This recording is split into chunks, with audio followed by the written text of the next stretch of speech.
mag-ingay kasi po ipapakita ko sa inyo kung sinong matanda dito. Baka po magpapakita sa atin yung matanda. Ito po yung tumulong po sa 4 na tao naglinis dito sa area ng Tikbalang. Ngayon wala na pong pumayag na magtrabaho dito dahil po lahat po sila naubos. Lahat po sila sinasanipan. Ang ginawa po ng Tikbalang, guys, yung 4 na mga tao dito nag-uumpisa ng maglaban, magtatagaan na sana, puti na lang. Nang sinaniban sila, biglang dumating yung matanda. Kaya dito tayo ngayon kung anong reaksyon po ng Tikbalang dito na pinalinis natin. Baka atake po sila sa atin, pero may itak na ako, dala na ako ng itak. Guys, nagbabalik naman po si Ghost Hunter 88 po, kung saan lagi po natin napupuntahan po yung area ng Tikbalang. Ngayon guys, nandito po tayo dahil po meron po tayong pinalinis dito sa area ito. Hindi ko na lang aasahan na makuha pa yung mga bata na kinuha ng Tikbalang. Nandito po ako para po ipakita at i-update ko sa inyo yung binabayaran ko dito mga tao para linisin po yung area ng Tikbalang para umalis na sila doon sa area. Ngunit guys, may masamang nangyari po sa naglilinis.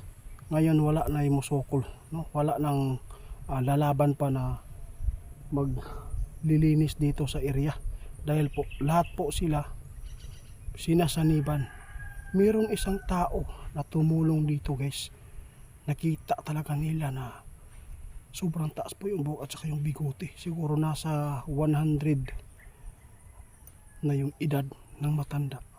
Pagkatapos nilang maging okay, biglang nawala yung matanda na nakita po ng mga tao na naglinis dito. Kaya ito po yung ipa-update ko sa inyo at ipapakita sa inyo ang area dito kung paano nilinis ng mga tao. Ngayon guys, wala nang maglinis dahil natakot po sila, baka po masunod sila sa nauna dito na naglinis dito sa area. Kaya tara na, ipakita ko sa inyo, baka makita natin yung matandang nagtulong sa kanila. 100 taon na po sigurong matanda na yun, kasi matanda na po talaga yung nakita po ng isa na naglinis dito. Kaya tara na.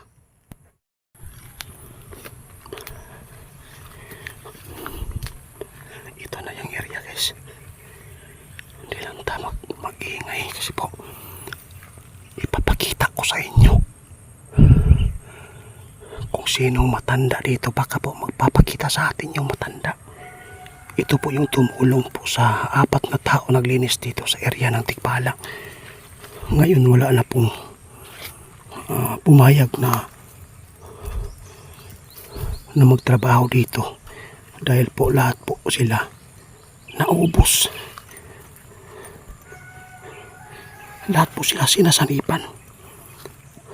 Ang ginawa po ng Tikbalang guys, yung 4 na mga tao dito nag-uumpisa ng maglaban, magtatagaan na sana, puti na lang. Nang sinaniban sila, biglang dumating yung matanda.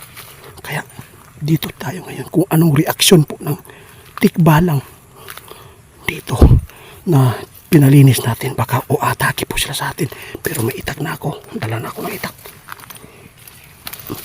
Ito po yung pinalinis ko guys ha.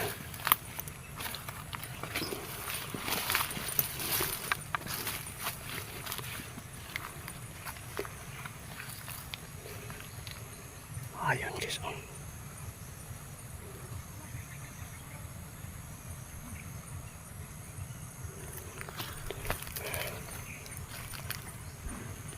Wala. May narinig tayo dito na parang pinabagsakan tayo dito.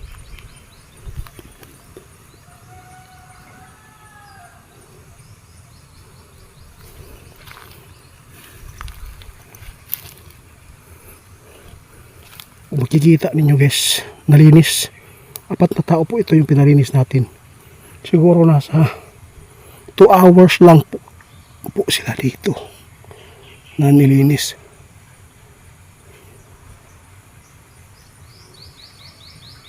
Gusto kong makita dito na aatake po sila sa atin.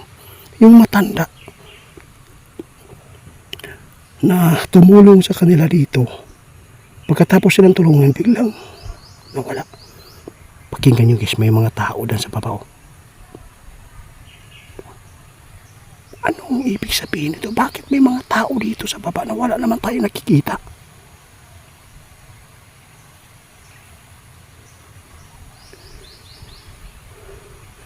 Baka po yung mga bata lumaki na doon sa kanila. Kaya nagkakagulo po yung mga boses dito.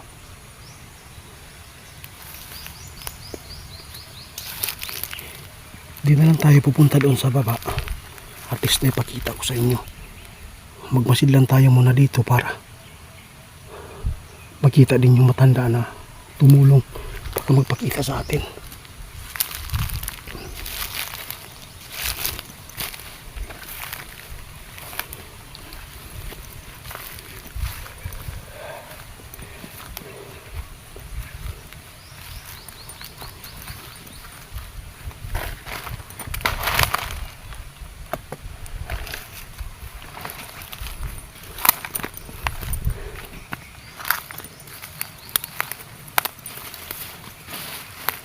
Lang tayo sa gitna guys, pero nais kong puntahan sa baba para po malaman natin kung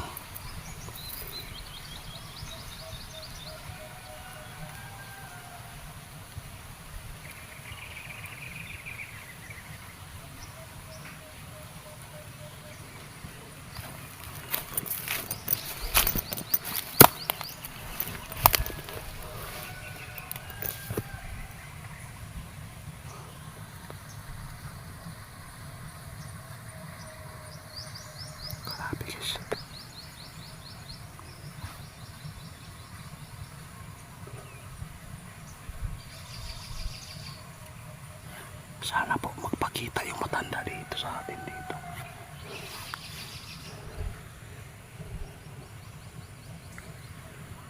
Pambira talaga. Meron sigurong ermitanyo dito guys. Ermitanyo yung nagtulong dito. May tao guys, oh, matanda.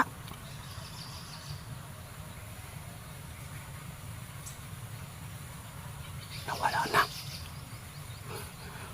Nasa kabila guys. Dito lang ako, baka po nakita niya tayo. Para po baka makapunta siya dito. Di ako alis dito guys para makausap natin yung ermitanyo yata yan. Doon tayo guys. Nagpapasalamat po tayo dahil po sa ginawa po nila. Napagtulong po sa 4 na tao dito naglampas.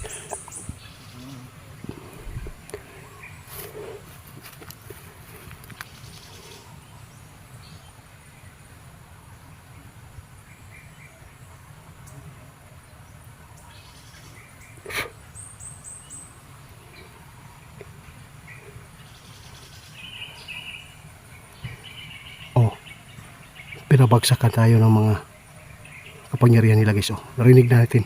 Dapat puta natin doon.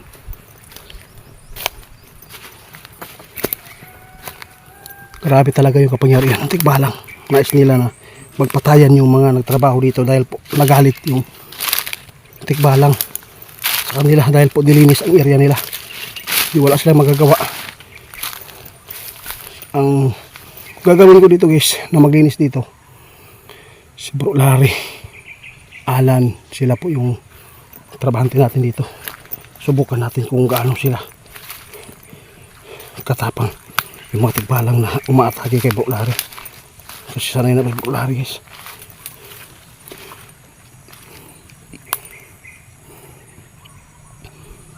Ito tayo. Nakita natin yung matanda. Kaya lang biglang nawala siya. Tatay! Tay! Kung ikaw man yung tumulong po sa 4 na tao dito naglampas na sinasaniban po. Maraming salamat sa iyong pagtulong dahil po hindi po sila nagtagaan dahil po sa inyong paggamit po ng kapangyarihan na upang sila ay maging normal. Grabe.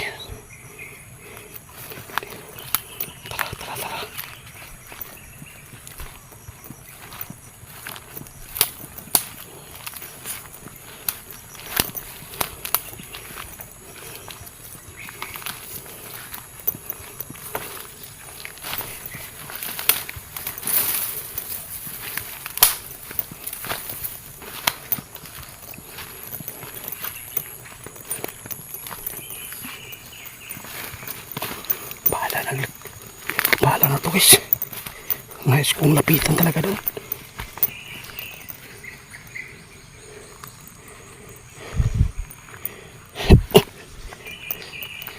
Wala nang paramdam. Ay.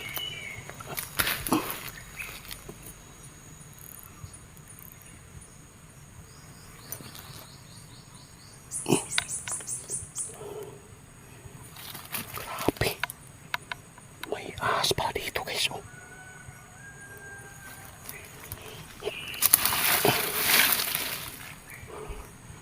May ahas pala dito malaki. Grabe.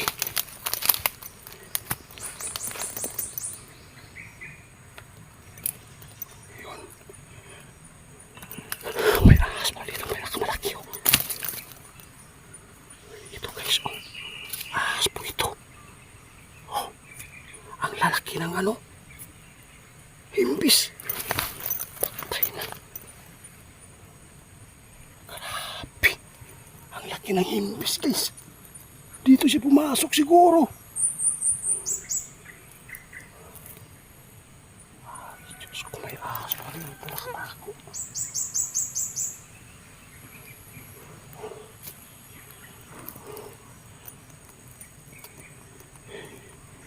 Patay na. Makikita niyo kung gaano kalaki po yung himbis.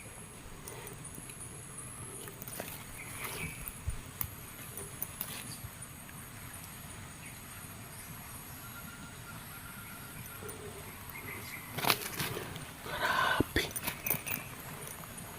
Papatuloy pa rin tayo guys. Paano na to?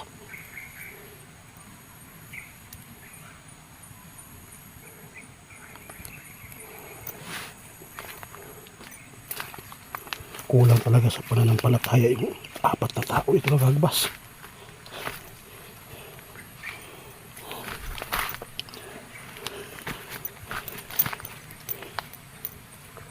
Ahas na yan. Panakon yun. Abuhon man.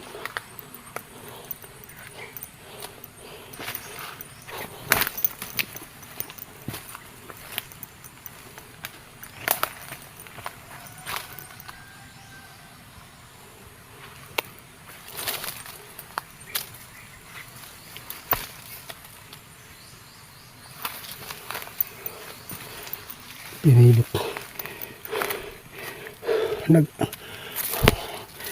Nagpalit pala siya ng ano, balat. Oh.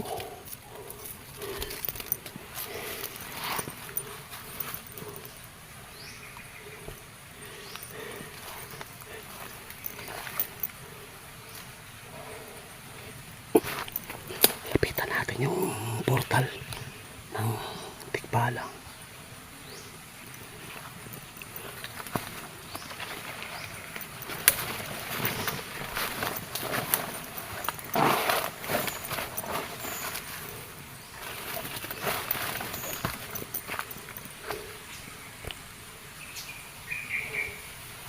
May malaking ahas dito sa area ito guys. Sobrang laki yung himbis. Nagbalat yung nag-ilis ba og panit.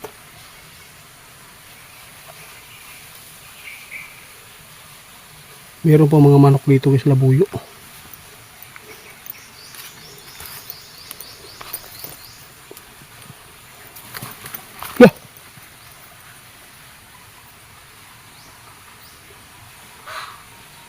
Manok. Sus. Napaka-ilap. Yung mga labuyo.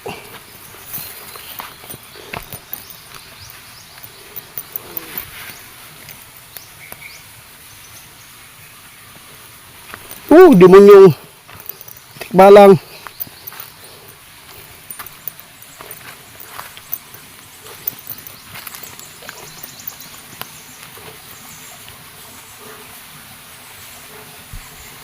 Kademonyo.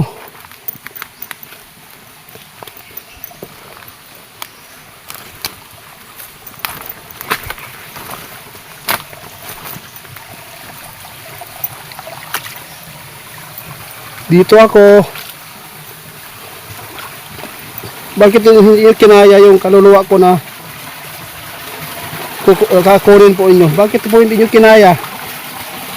Natutulog na ako dito sa area ito eh. Bakit po hindi nyo kinuha eh? Mahina kayong nilalang pala.